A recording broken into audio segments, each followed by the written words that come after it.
বেশ লম্বা সময় পর নিজেদের ফ্ল্যাগশিপ লাইনআপ জেড সিরিজের নতুন সাকসেসর স্মার্টফোন লঞ্চ করলো সিম্ফনি। ক্রেতাদের অ্যাফোর্ডেবিলিটির কথা ভেবে লঞ্চিং প্রাইসও প্রেডিসেসর থেকে কম এবং হাতের নাগালের মধ্যেই রাখা হয়েছে। মিড বাজেট স্মার্টফোন হলেও ডিভাইসটিতে দেওয়া হয়েছে দুর্দান্ত ক্যামেরা, অক্টোকোর প্রসেসর এবং ফুল এইচডি ডিসপ্লে। ভিউয়ার্স, চলুন তবে দেখে নিই কি পরিবর্তন এবং আপগ্রেড রয়েছে এক্সপ্লোরার Z7 এ এবং প্রাইস রেঞ্জ অনুযায়ী সেগুলো কতটা সুইটেবল। সবকিছু নিয়ে আমি রাফিদ রয়েছে আপনাদের সাথে এটিসি রেভলিউশন টিমের পক্ষ থেকে।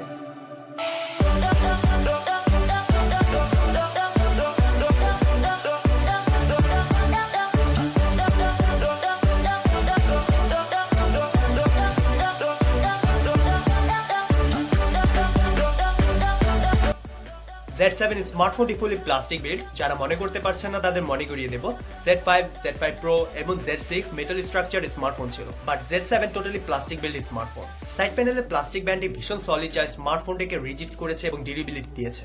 ব্যাক সাইডটি কার্ভ এবং পূর্বের মধ্যে ডায়মন্ড চেক টেক্সচার যুক্ত, সো হ্যান্ডেলিং করার সময় বেশ ভালো গ্রিপ পাবেন ইউজাররা। এছাড়া সাথে থাকা ম্যাট ফিনিশ জেলি ব্যাক কভারটি ইউজ করলে স্মার্টফোনটি আরো বেটার ওয়েতে গ্রিপ করতে পারবেন ইউজাররা। ফ্রন্ট প্যানেলের ডিসপ্লে চারপাশে থাকা বেজেল গুলো বেশ ওয়াইড, যার কারণে ডিভাইসটির স্ক্রিন টু বডি রেশিও খুব হাই। একটি রিমুভেবল ব্যাটারি, দুটি মাইক্রো সিম কার্ড স্লট এবং একটি মাইক্রো এসডি কার্ড স্লট রয়েছে রিমুভেবল ব্যাক পার্টটি ঠিক নিচে। রিয়ার প্যানেলে থাকা ক্যামেরা মডিউলটি যথেষ্ট স্টাইলিশ এবং বড়। চারপাশে একটি সেফটি মেটাল রিম দেওয়া হয়েছে, সো দূর থেকে ক্যামেরা স্পেশালিস্ট ফোন বলেই মনে হবে। লার্জ ক্যামেরা ফ্রেমটির সাথে রয়েছে ট্রাইএলইডি ফ্ল্যাশ লাইট। স্মার্টফোনটি টোটাল সাইড প্যানেলটি এনগ্রাউন্ডিং টেক্সচার ডিজাইন দেওয়া হয়েছে, যার টপ প্যানেলে 3.5mm audio output port, IR blaster এবং মাইক্রো ইউএসবি পোর্ট রয়েছে। বটম প্যানেলে লাউড স্পিকার গ্রিল দেওয়া হয়েছে, যার কারণে লাউড স্পিকার মোডে গেমিং কিংবা ভিডিও দেখার সময় সাউন্ড অবস্ট্রেক হয়ে যেতে পারে। বরাবরের মতো অন স্ক্রিন সফট কিস থাকায় ফ্রন্ট প্যানেলের বটম চেইনে কোনো হার্ডওয়্যার ক্যাপাসিটি বাটন দেওয়া হয়নি। তবে Z6 এর মতো এবার একটি stylish oval shape notification light দেওয়া হয়েছে। সলিড বিল্ড এবং প্রিমিয়াম ডিজাইন যুক্ত স্মার্টফোনটি বেশ lightweight.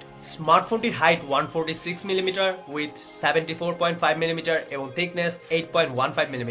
Corning Gorilla glass 3 protection যুক্ত 5.5 ইঞ্চ ডিসপ্লে দেওয়া হয়েছে সিম্ফনি এক্সপ্লোরার Z7 এ। ফুল এইচডি 1080p রেজলিউশন যুক্ত স্মার্টফোনটি পিক্সেল ডেন্সিটি 400 ppi, চমৎকার শার্প এই ডিসপ্লেটি 16.8 million colour supported. Low temperature polycrystalline silicon এবং আইপিএস টেকনোলজি যুক্ত ডিসপ্লেটি ভিউইং এক্সপেরিয়েন্স চমৎকার ছিল। কালার গ্যামেট মোটামুটি অ্যাকুরেট। ডেলাইট লিজিবিলিটি পূর্বে Z6 এর তুলনায় একেবারে সন্তোষজনক নয়, আর তাছাড়া Z6 এর চমৎকার অ্যামোলেড প্যানেলটিও হয়তো মিস করবেন অনেকে। তবে হাই কন্ট্রাস্ট এবং নিউট্রাল কালার রিপ্রোডাকশন যুক্ত ডিসপ্লেটি নিঃসন্দেহে অধিকাংশ ইউজারের কাছেই ভালো লাগবে। এইচডি মুভি এবং ভিডিওগুলোর ভিউইং এক্সপেরিয়েন্স চমৎকার ছিল।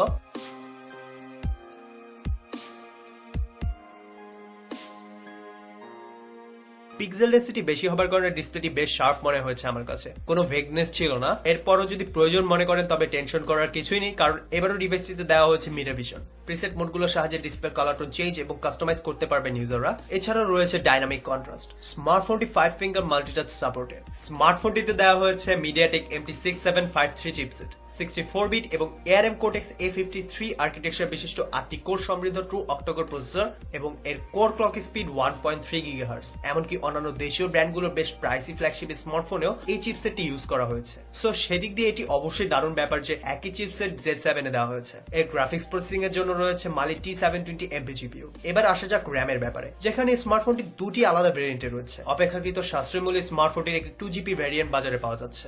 একটু হেভি মাল্টিটাস্কিং করতে চাইলে কিংবা গেমিং এর জন্য বাজেটটি একটু বাড়িয়ে নিতে পারেন 3GB র্যামের ভার্সনটি। ইন্টারনাল মেমোরি হিসেবে রয়েছে 16GB ROM. External micro SD card use করে আরো 128GB পর্যন্ত মেমোরি এক্সপ্যান্ড করা যাবে। সাধারণ কয়েকটি প্রয়োজনীয় সেন্সর রয়েছে এতে, অ্যাক্সিলোমিটার, 3D প্রক্সিমিটি এবং লাইট। স্মার্টফোনটির পারফরমেন্স প্রাইসের জন্য যে দুর্দান্ত, আমি মনে করি বাজেট অনুযায়ী খুবই ভালো হার্ডওয়্যার দেওয়া হয়েছে এতে। এর ছায়া পড়েছে বেঞ্চমার্ক পারফরমেন্সও। আনটুটু বেঞ্চমার্কে স্মার্টফোনটি স্কোর করেছে 37,159, যা প্রাইসের অনুযায়ী দুর্দান্ত। নিনামার্ক 2 স্কোর ছিল 50.6 FPS। 1080p full HD display হওয়ার কারণে নিনামার্ক স্কোর কম হয়েছে। স্মার্টফোনটির গেমিং পারফরমেন্স প্রাইসের জন্য যে বেশ ভালো। এইচডি গেমস গুলো লো গ্রাফিক্স সেটিংসে বেশি স্মুথলি খেলা যাবে। ভিউয়ার্স, চলুন আমরা গ্যাংস্টার ভেগাসের গেম প্লে দেখি।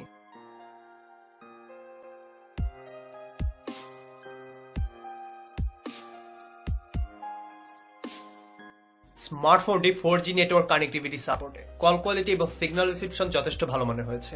স্মার্টফোনটিতে পাওয়ার ব্যাকআপের জন্য দেওয়া হয়েছে 3000 mAh battery. Full HD 5.5 inch ডিসপ্লের জন্য ব্যাটারি ক্যাপাসিটি যথেষ্ট ছিল। নর্মাল ডে টু ডে ইউজে একদিনের বেশি ব্যাটারি ব্যাকআপ পাবেন ইউজাররা। এছাড়াও হেভি অনলাইন গেমিং কিংবা নেট ব্রাউজিং এ 7 থেকে 8 ঘন্টা পর্যন্ত অন স্ক্রিন টাইম ব্যাকআপ পাওয়া পসিবল। এক্সপ্লোর Z7 এর মার্শম্যালো অপারেটিং সিস্টেম যুক্ত ইন্টারফেসটি কভার করছে সিম্ফনি এর নিজস্ব একটি UI।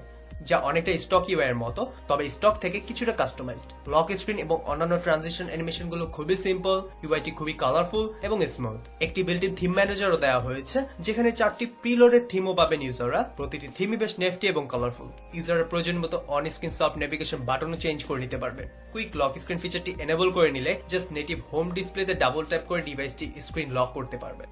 মাল্টি জেস্টার সাবসেটিংস অপশন থেকে বিভিন্ন অন স্ক্রিন অ্যালফাবেট এবং ড্র জেস্টার এনেবল করে নিতে পারবেন ইউজাররা। যেমন ট্রিপল ফিঙ্গার সোয়াইপ আপ করলে ক্যামেরা চালু হয়ে যাবে, আবার সোয়াইপ ডাউন করলে স্ক্রিনশট ক্যাপচার করা সম্ভব হবে। মজার ব্যাপার হলো জেস্টারগুলো আলাদাভাবে কাস্টমাইজেবল। ওয়্যারলেস স্টক আপডেট পাওয়ার জন্য রয়েছে ওটি আপডেট অপশন। সিকিউরিটি সাবমেনুতে দেওয়া হয়েছে এন্টি-থেফট ফিচারটি। প্রাইস রেঞ্জ অনুযায়ী স্মার্টফোনটি মেইন ফোকাস এন্ড অ্যাট্রাকশন এর ক্যামেরা। ডিভাইসটির রিয়ার ক্যামেরা সেন্সরটি 16 মেগাপিক্সেল। সেন্সরটি বেশ ভালো। অটো মোডে তোলা পিকচারগুলো ডিটেলস এবং কালার রিপ্রোডাকশন খুবই ভালো। এইচডিআর মোডে তোলা পিকচারগুলো কিছুটা ওভার এক্সপোজড। পাওয়ারফুল ট্রায়ালিটি ফ্ল্যাশ লাইটটি থাকায় লো লাইটও বেশ high quality close up shot নিতে পারবেন ইউজাররা। ক্যামেরা ইন্টারফেসে প্যানোরামা ছাড়া তেমন কোনো ইফেক্টিভ মোড কিংবা ফিল্টার্স নেই। ক্যামেরা ইউআইটি প্রিভিয়াস জেনারেশন ডিভাইসগুলোর মতো সিম্পল রাখা হয়েছে। ফোকাসিং স্পিড বেশ ফাস্ট, তাছাড়া ব্রাস্ট মোডেও বেশ দ্রুত পিকচার ক্যাপচার করা সম্ভব হবে। স্মার্টফোনটির ফ্রন্ট ক্যামেরাটি মাইন্ড ব্লোয়িং। খুবই ডিটেল এবং স্মুথ ফ্রন্ট ক্যামেরাটি দিয়ে ইউজাররা বেশ হাই কোয়ালিটির পিকচার ক্যাপচার করতে পারবেন।